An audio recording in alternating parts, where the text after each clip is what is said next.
তাই বলি যে আজকে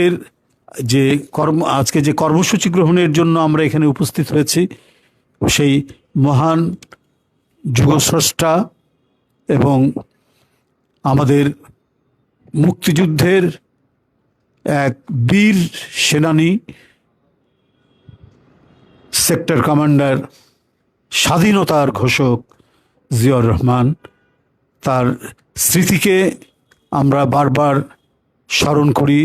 তার স্মৃতি আমাদের সব সময়ের জন্যই জাগরুক, দেশের মানুষের জন্য জাগরুক। তার শাহাদাত বার্ষিকী উপলক্ষে আমরা তাই কর্মসূচি গ্রহণ করেছি। সেই কর্মসূচি এখন আমি আপনাদের সামনে জানিয়ে দিচ্ছি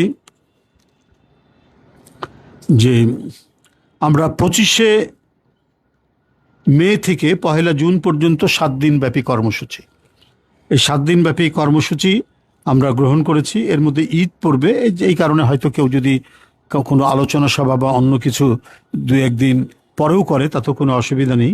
তবে আমাদের কর্মসূচি 25 তারিখ থেকে 1 জুন পর্যন্ত এটি চলবে। শাহাদাত বার্ষিকী উপলক্ষে পোস্টার প্রকাশ করা হবে। শাহাদাত বার্ষিকী উপলক্ষে বিভিন্ন অঙ্গ সংগঠন তারা আলোচনা সভা, পোস্টার প্রকাশ করবে। এবং 31শে মে রবিবার বেলা 2টায় বিএনপির উদ্যোগে রাজধানীর রমনাস্থ ইনস্টিটিউশনে যে দলের পক্ষ থেকে যে আলোচনা সভাটা হয়, সেই আলোচনা সভাটি অনুষ্ঠিত হবে। এটি 31 তারিখে বেলা 2টার সময়। আমরা একদিন পরে এটা রেখেছি, কারণ 30 তারিখের আগের দিন হচ্ছে ঈদের পরের দিন, তো সেই কারণে আমরা ওটা রাখিনি। কারণ ঢাকা থেকে অনেকেই ঢাকার বাইরে চলে যাবেন, গ্রামের বাড়িতে যাবেন, এই কারণে আমরা 31 তারিখে এটা রেখেছি।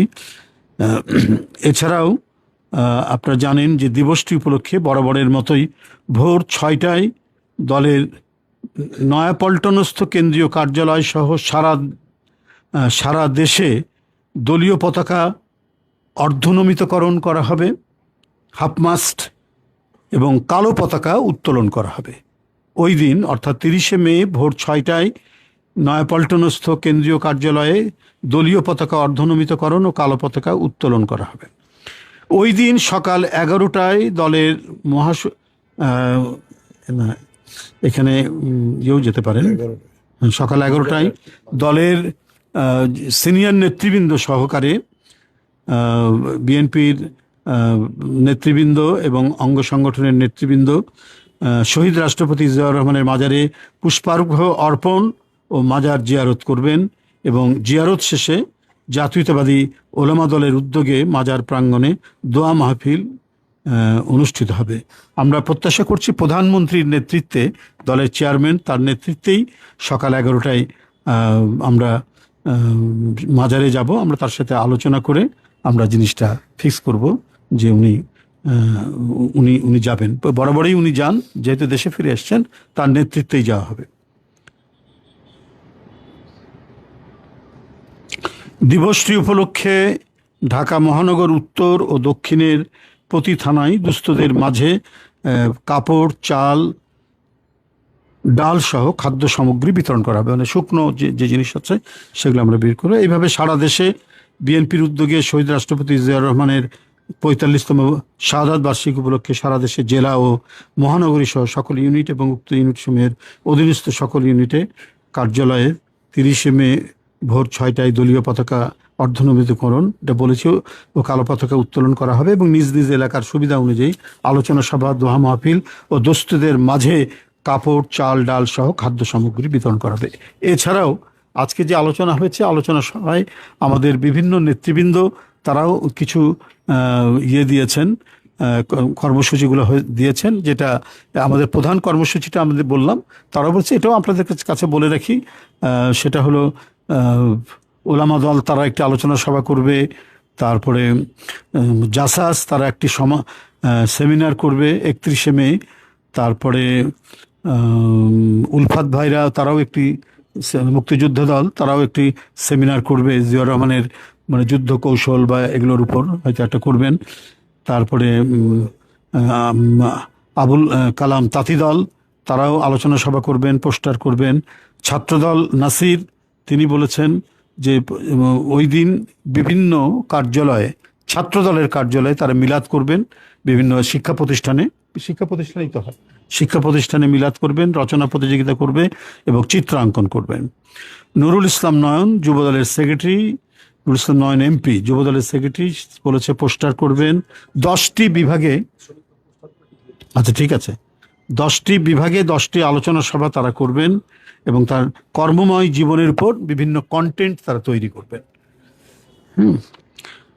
জিলানি এমপি যে স্বেচ্ছাসেবক দলের সভাপতি, তিনিও বলেছেন পোস্টার করবেন, আলোচনা সভা করবেন এবং যদি প্রধানমন্ত্রীর কর্মসূচি হয় বিভিন্ন স্পটে তো যেমন যান অ্যাজ বিফোর, তাহলে স্বেচ্ছাসেবক দলেরও যেন একটা রাখা হয়, স্পট রাখা হয়। মিন্টু মহানগর দক্ষিণ সে বলেছে যে তারা পোস্টার করেছে এবং তারা ইতিমধ্যেই বিভিন্ন থানায় বসেছে, এছাড়াও বিবিধ কর্মসূচি। হ্যাঁ ওটা তো বলছি, দ্বারা আসছি। মুস্তফা জামান এবং জাহাঙ্গীর দুজন নেতা উত্তরের, তারা বলেছে তারা পোস্টার করবে, বিভিন্ন প্রোগ্রামের জন্য তারা ইতিমধ্যে বসেছে এবং বিভিন্ন ইউনিটেও তারা কর্মসূচি করবে এবং দুস্থদের মাঝে তারা নানা ধরনের দ্রব্যাদি বিতরণ করবে। মহিলা দল তারা বিভিন্ন প্রোগ্রাম করবে, তারাও সেখানে কর্মসূচি করবে, আলোচনা সভা করবে। এছাড়াও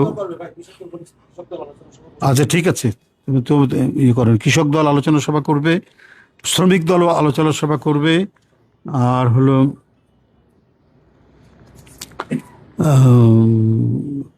আমরা আরেকটা জিনিস যেটা বলতে চাই যে আজকে আমাদের নেতৃবৃন্দর সামনে সবাইকে বলেছি, জনদুর্ভোগ সৃষ্টি করে এই ধরনের কোনো কর্মসূচি কেউ করবে না। যেমন একটা রাস্তার মোড়ের উপর হয়তো একটা মঞ্চ করে সেখানে হয়তো আলোচনা সভা শুরু করে দিল, এইটা আমরা একবার খুব কড়াভাবে আমরা তাদেরকে নিষেধ করব যে ফাঁকা জায়গা, বাট বা অন্য কোনো জায়গায় তারা কর্মসূচি করবে অথবা কোনো অডিটোরিয়াম, কিন্তু রাস্তা বন্ধ করে কেউ কোনো কর্মসূচি পালন করতে পারবে না।